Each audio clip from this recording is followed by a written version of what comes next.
Have you ever wondered what happens when we don't listen to God? Like he's calling us to do something, he's telling us to do something, and we're just not listening. What happens when that happens?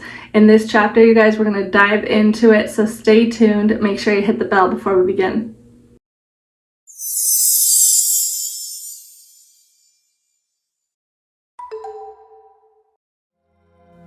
Hello and welcome to Learning God's Guidance 5678 with Audrey here. If you're new to the channel, hit the bell.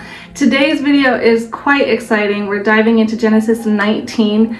It's exciting in the sense that I think we can all relate to this. Like we've all asked God before, what happens if I don't listen to you, you know? Or like you get this gut, you know God's telling you something, he's talking to you and you like, okay later. Okay later. Oh, but just one more time, right? That he's there, that nudge, that voice, you hear him and you ignore him. What happens when that happens? Well, in Genesis 19, we see what happens. Okay, so if you're new to the channel, again, hit the bell. We're reading the Bible from beginning to end. I'm a new believer since 2022. And I've just heard God tell me, you know, read the Bible from beginning to end and share it. And so that's what I'm doing. Usually I do read the ESV. I wrote the whole version, ESV version down in my notes here. And I usually read it first and then give my takeaways. But today I wanted to try something a little bit different. So today I'm going to give my takeaways as we're reading it, because this one is a little bit longer than the previous chapters. So I'm just going to give my takeaways as we go. Cool? Cool with you? Hit the like if that's cool with you. You ready? Here we go. Genesis 19. Okay, so God rescues Lot. The two angels came to Sodom in the evening, and Lot was sitting in the gate of Sodom. Okay, so already right there, I was kind of confused because I'm like, wait, the two angels, but in the previous chapter, Genesis 18, it said that the three men, right, went towards Sodom. And so, I believe that's correct. Hold on, I gotta make sure. So the men turned from there and went towards Sodom. Yeah, the three men went, right? So when it says the two angels came to Sodom in the evening, my brain automatically was like, are these the same two men? Are these men even men? Are they angels? I don't know. And I had that whole contemplation in the last video, so check Genesis 18 out as well. But if you know, comment below. Okay, so the two angels came to Sodom in the evening, and Lot was sitting in the gate of Sodom. When Lot saw them, he rose to meet them and bowed himself with his face to the earth and said, "My lords, please turn aside to your servant's house and spend the night and wash your feet. Then you may rise up early and go on your way." Okay, so right there, this reminds me, he rose to meet him and bowed himself with his face to the earth and said, so kind of like how Abraham did, right? When God, in the previous chapter, when God presented himself and he put his face down, right? He like bows right away. So I feel like that's a pattern. Whenever you're in the presence of the Lord, you just humble yourself, right? So my lords, please turn aside to your servant's house and spend the night and wash your feet. So like, please stay here with me, okay? I'll wash your feet, and then you may rise up early and go on your way. Just give me like one night, basically, right? They said, no, we will spend the night in the town square. But he pressed them strongly. So Lot has to be persuasive in order to get them to stay. And they agreed. So they turned aside to him and entered his house. And he made them a feast and baked unleavened bread, and they ate. So he's probably like, yes, they're here. Okay, let's get cooking. Let's, let's make them feel welcome. They're staying. Awesome, let's go. All right, but before they lay down, the men of the city, the men of Sodom, both young and old, and all the people of the last man surrounded the house. Okay, so before they fell asleep, all these men just start coming around the house, right? And they called to Lot, "Where are the men? They came to you tonight. Bring them out to us, that we may know them." So word gets out, right? The city's like, you guys, the men they're like here. They're at Lot's house. Everybody gather around. We got to get them out of here, right? Bring them out. Bring them out. Bring them out. Anyway, then let's see. Where did I go? Lot went to the men at the entrance shut the door after him, and said, I beg you, my brothers. So to all his people, right, to his brothers, do not act so wickedly. Like, don't, how dare you, do not do this. Behold, I have 2 daughters who have not known any man. Let me bring them out to you, and do to them as you please. Only do nothing to these men, for they have come under the shelter of my roof. Like, when I read this, every part of me was angry inside reading this as a woman, like as a daughter and as having a daughter, right? Behold, I have 2 daughters who have not known any man. So like, I have something, I have 2 daughters, I'll give them to you, do whatever you want with them, just don't come in here and ruin this opportunity I have with these 2 men in my house. I will even give up my daughters for this. Part of me was like, dang, okay, these men must be full on more like these angels, right? These angels are important, very important. They have to be so important if you're gonna offer up your daughters like that. Okay, but the men that were outside of the house, right, they said, stand back. And they said this, and they said, this fellow came to sojourn and he has become the judge. And they said this fellow came to sojourn and he has become the judge. So I feel like they're coming here temporarily and they're just gonna be the judge of everything. What? Now we will deal worse with you than with them. Like, now you're standing up for these angels over letting us in. You're gonna get it, Lot. Right? Like, we're coming for you. That's how I take that. Dang, so quick to turn on their people, right? Then they pressed hard against the man Lot, and he drew near to break the door down. Now they're getting physical. Like, okay, all right. But the men reached out their hands and brought Lot into the house with them and shut the door, and they struck with blindness the men who were at the entrance of the house, both small and great, so that they were themselves out groping for the door. So I had to reread this.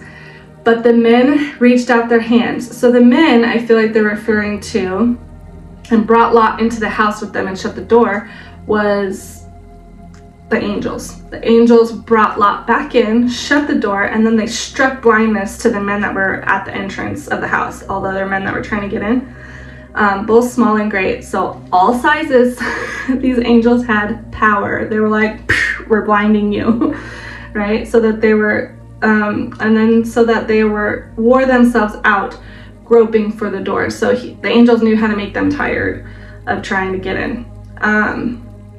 Then the men said to Lot, have you anyone else here? Sons-in-laws, sons, daughters, or anyone you have in the city, bring them out of the place, for we are about to destroy this place. Okay, so I feel like now the angels realize like how wicked these people are, and they're like, we gotta just tell them up front what we're about to do. And we need to know who he has in his life that we're gonna save, right? Because we're about to destroy it. So yeah, for we are about to destroy this place because the outcry against its people has become great before the Lord. So it's these angels are relaying the message that, you know, the Lord had told Abraham in the previous chapter. Yeah, and the Lord has sent us to destroy it. So they're just very matter of fact and just doing their duty of what God told these angels to do, right? So Lot went out and said to his sons-in-law, who were to marry his daughters, the ones that were going to marry his daughters, he's like, up, get out of this place, for the Lord is about to destroy the city. But he seemed to his sons-in-laws to be jesting. I don't know what that means. Initially, I don't use the word jesting. Anyone know what it means? I should probably look that up. But I feel like, but he seems to his sons-in-laws to be jesting. So maybe my first gut is that they're like, yeah, right. Like they don't believe him. Like they're like, sure, right? Yeah, okay, as I could be wrong. If you know, comment. As morning dawned, the angels urged Lot, saying, up, take your wife and your 2 daughters who are here, lest you be swept away in the punishment of the city. Like if you don't listen, you're gonna get all up in this mess with how we're gonna, you know, burn this place down. So he's like, hurry up, take your wife, take your daughters, and get out. But Lot lingered, but he lingered. So the men seized him and his wife and his 2 daughters by the hand. They got physical. The Lord being merciful to him, like, dude, we're trying to like help you out here, you know, and we're just gonna grab your hand and take you then if you're not gonna listen. And they brought him out and set him outside the city. And as they brought him out, one said, you need to escape for your life, right? Escape for your life. Do not look back or stop anywhere in the valley. Like, these instructions from these angels are so clear. I feel like I'm learning throughout this whole Bible experience that God is not confusing. Like, when he has a command or is asking something of you, he's just forward, right? It's very clear. Escape for your life. Do not look back or stop anywhere in the valley. Escape to the hills, lest you be swept away. Like, if you don't go to the hills, you're about to die. And Lot said to them, oh no, my lords. Okay, he had to have a lot of courage here, Lot. I feel like he's going against it, right? Oh no, my lords. Behold, your servant has found favor in your sight, and you have shown me great kindness in saving my life. So before he makes this request he's about to make, he is praising, giving them, like, your servant, I know that I find great favor through you guys, and you've shown me so much kindness, you're saving my life. But, there's a but. But I cannot escape to the hills, lest the disaster overtake me and I die. Behold, this city is near enough to flee to, and it is a little one. So now he's giving another suggestion, right? Let me escape there. Is it not a little one? And my life will be saved. He said to him, behold, I grant you this favor also, that I will not overthrow the city of which you have spoken.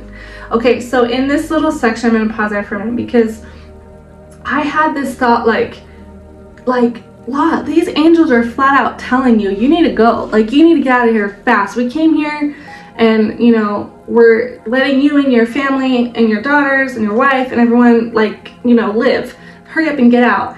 And Lot has this courage to still make a request, of, okay, if I don't get this, I'll just die here.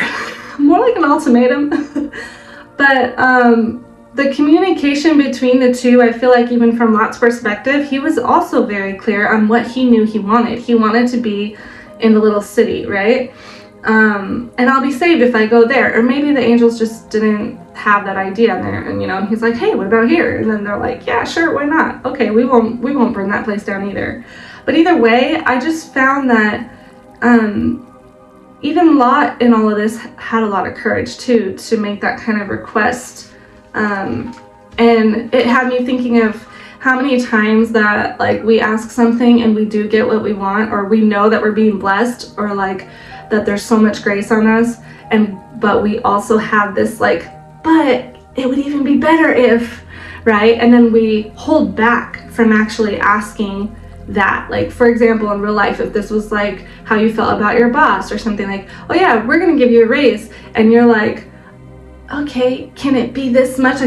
Like, could you actually ask for the price you wanted? Like, people just accept all the time what the favor is rather than negotiating what it is they truly desire, because they're afraid of the rejection, or they're afraid of what the answer will be. And here the angels clearly said, okay. And so it just had me thinking about, like, in real life scenarios, how often we hold back from asking for what it is we truly desire or really want, because we feel almost like, well, I should just be grateful, right? Or I should just, I'm blessed that I even am being saved here, so I'm not gonna, like, ruffle any feathers, But clearly here, it's showing us that when we're also clear with what we desire, it's okay to ask the angels. It's okay to ask God. And that kind of ties into the previous message or chapter that I ended with last video about how Abraham had so much courage as well to just keep asking, right?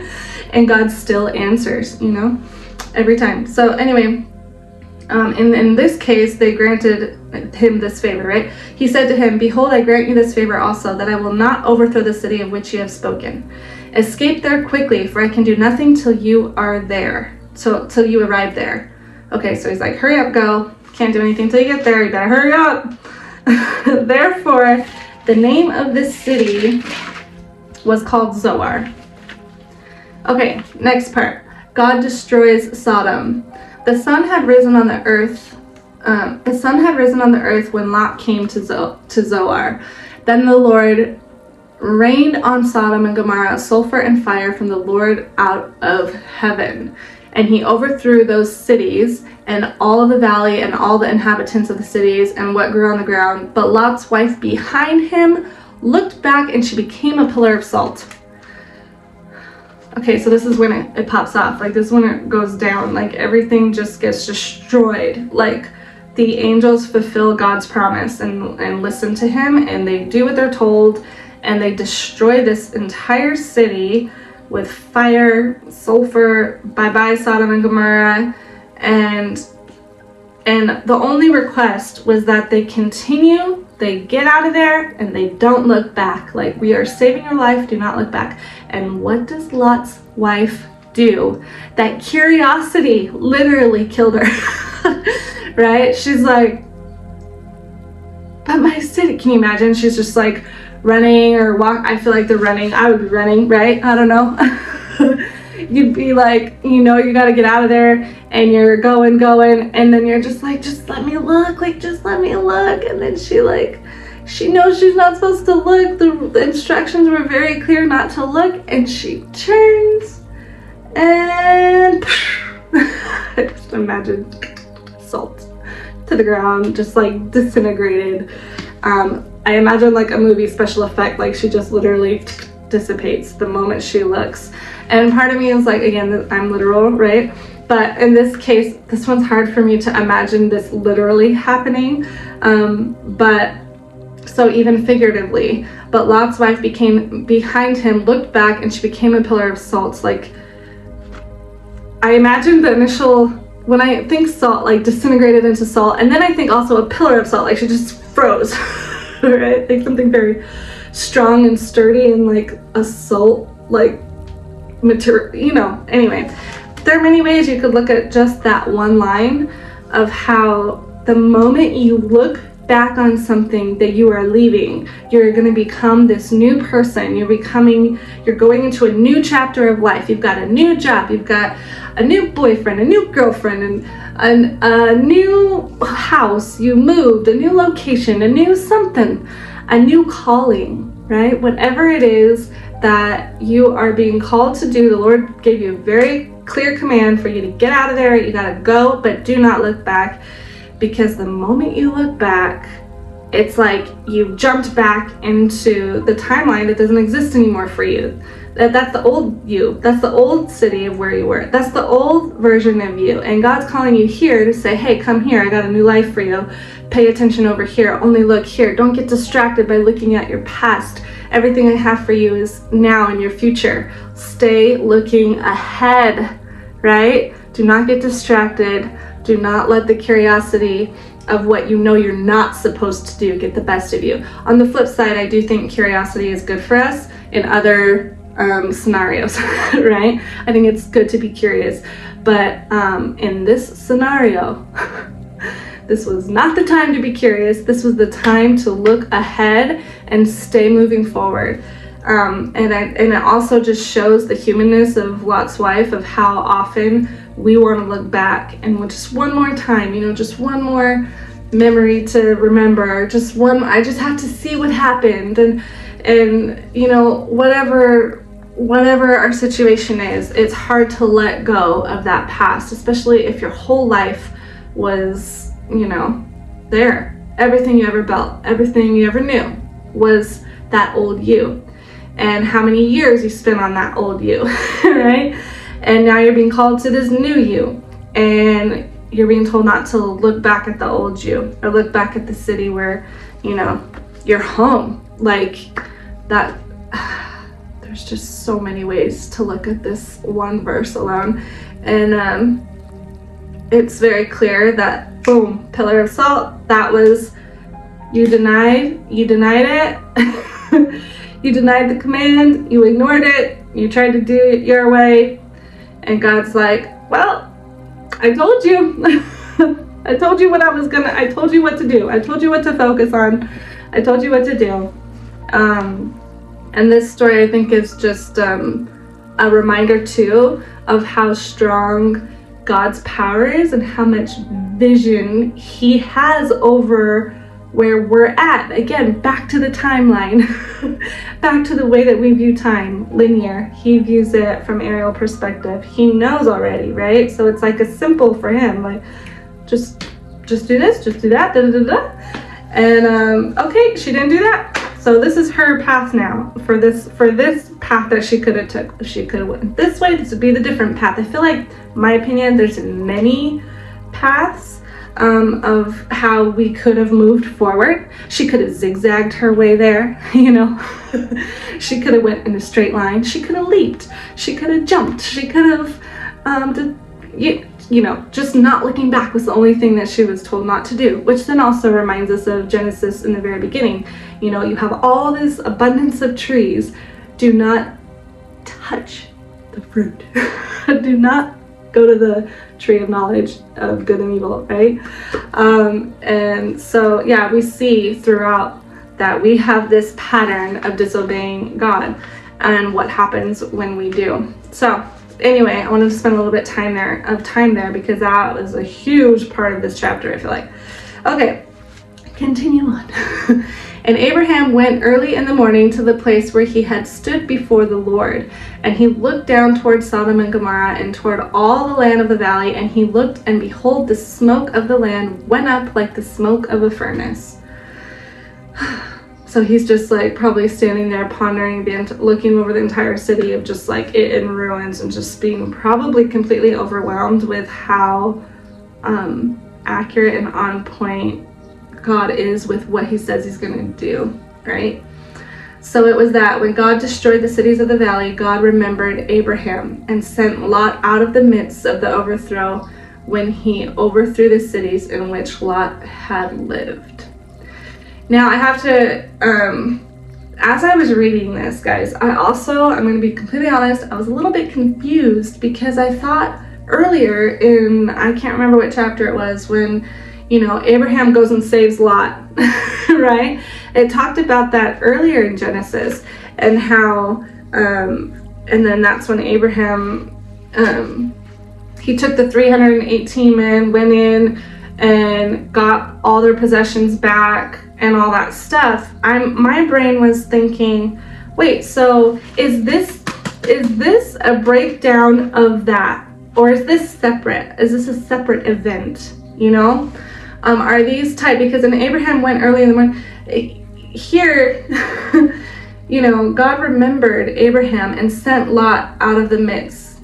So it was, God called Abraham to take Lot out, right? And Abraham had like everything to do with the angel, you know, the angels coming to Abraham and then going to Lot. And so I feel like this is just a breakdown of what was already stated earlier, but in the earlier chapter, they didn't go into detail. And now in this chapter, we're in detail. Is that accurate? Is that a safe assessment?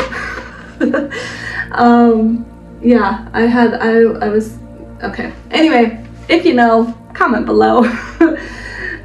These are my raw thoughts and takes on how I'm reading this straight through in this kind of way. So yeah, I'd be kind, I'm being vulnerable. Okay, Lot and his daughters. Okay, guys, okay, this part, ready?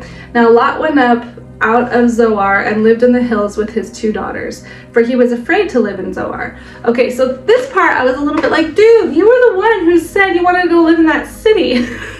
Like, you were the one that pleaded with the angels to like get you to go to that city instead, right? And they agreed, and then you're afraid to go there?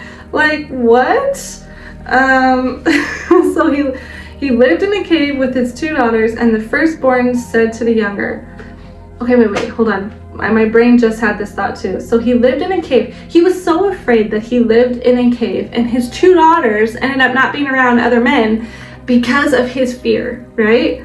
And all because actually he also didn't listen to God's request right away, just like, hey, get out.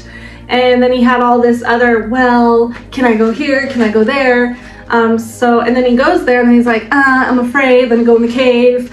And then all of those decisions lead to what can happen to other people, like how your choices as a person affect everybody else around you as well, including, and in this chapter we see his daughters are very affected by this, right? So, okay, continue. So he lived in a cave with his 2 daughters, and the firstborn said to the younger, our father is old, and there is not a man to come into us, literally, after the manner of all the earth. Come, let us make our father drink wine, and we will lie with him that we may preserve offspring from our father.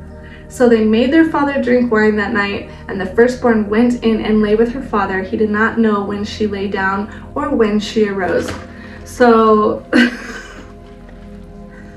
I had a hard time writing this one out. Like, I was like writing it and like, ugh, I was disgusted by this. It was very hard to imagine that you're in such a desperate place to keep the offspring going that you think, okay, well, logically it only can happen through man and women, and he's the only man, so we have to do this with our own father. But if this father would have just gone to Zoar like he said he wanted to, there would have been other men and they wouldn't have done this. Right?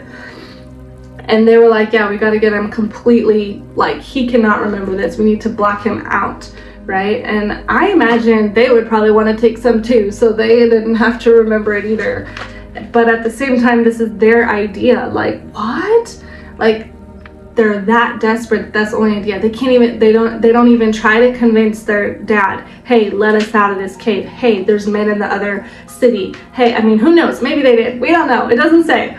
But it just tells us that this was the choice they made. And I thought, really? That's the choice? That's the only one? I'm sure there's gotta be an option. There's gotta be something else. This can't be the like only option. Oh, anyway, okay. Then continue. The next day, the firstborn said to the younger, behold, I lay last night with my father. Let us make him drink wine tonight also. Then you go lie with him, that we may preserve offspring from our father. So they made their father drink that night also. And the younger arose and lay with him. And he did not know when she lay down or when she arose. Thus both the daughters of Lot became pregnant by their father. The firstborn was a son, and called his name Moab. He is the father of the Moabites to this day. The younger also bore a son, and called his name Ben-Ami. He is the father of the Ammonites to this day. So the older daughter did it the first night, and then she's like, okay, your turn the next day, and did the same thing, blacked out twice. And can you imagine the hangover this guy had? I'm just like, oh dang. And just how like, and then it says here, thus both daughters of Lot became pregnant. Okay, so we know that sometimes it's not always the first try that you get pregnant. So to know that both daughters got pregnant, right? And they both bore a son, I did have in my mind, I'm like, a lot of what I've heard so far, we don't hear much about how, if there's ever daughters born, just saying. So anywho, I'm just thinking that's very convenient that the first try for both, you know, was 2 sons, and it happened that one time. You know, it's a bit much. My brain, you can see, it's a little bit grappling with this, just grappling, whatever I'm trying to say. Guys, this chapter, if they would have just listened to the first call of God, who knows what the other paths would have been, right? What would have happened if Lot's wife stayed alive, right? What would have happened if they went to the city of Zoar and the daughters got to meet other men? But instead, as humans, you know, always try to take things into our own hands and not trust or rely on the Lord's voice, because maybe we're doubting or we're not sure, and maybe we don't have a support system to support our true call of what we know, or maybe this, maybe that. There could be all these things that maybe this, maybe that. And you guys, this one hits home for me in the sense of when you're not obedient to God, you not do what he calls you to do, yeah, maybe you might not turn into a pillar of salt, or maybe you will, I don't know, but in figuratively speaking, you will feel it, right? When you know you're supposed to be doing something that God's calling you to do and you're not doing it, that will eat you alive, right? And that's kind of, honestly, like, it's taken me a while to start this channel, because I was grappling with this call of that. Like, really? Me? Read the whole Bible? Talk about God publicly? Really? Do you know my background? Like, you know, all of the stuff just floods, right? And yeah, it's taken me some time, but I am doing my best to be obedient. And so I ask you to ask yourself, are you doing your best to be obedient to what God's calling you to do? Because there are people out there that when you don't do what you're being called to do, you're doing others a disservice, right? And we see that very clearly here. We're doing, you know, Lot's wife, what about her kids? You know, her looking back affected everybody, her husband, everybody, you know, the grief that they went through. And then him not going to Zoar, and then what that caused his daughters. Just the amount of consequence that takes place. People are missing out on your service, on what you have to offer, on what they can learn from you, the inspiration they get from you, the interaction, even if it's just a smile. If God's calling you to, when you go to Safeway or Fry's or Walmart or Costco, wherever you go, and you hear that voice saying, smile at that person or ask them how their day's going, and you ignore it. You know, those little nudges are the Holy Spirit, I believe, every second of every day. And are we, you know, cooperating and opening the door for a path that God has already seen what's going to happen if we follow that nudge, right?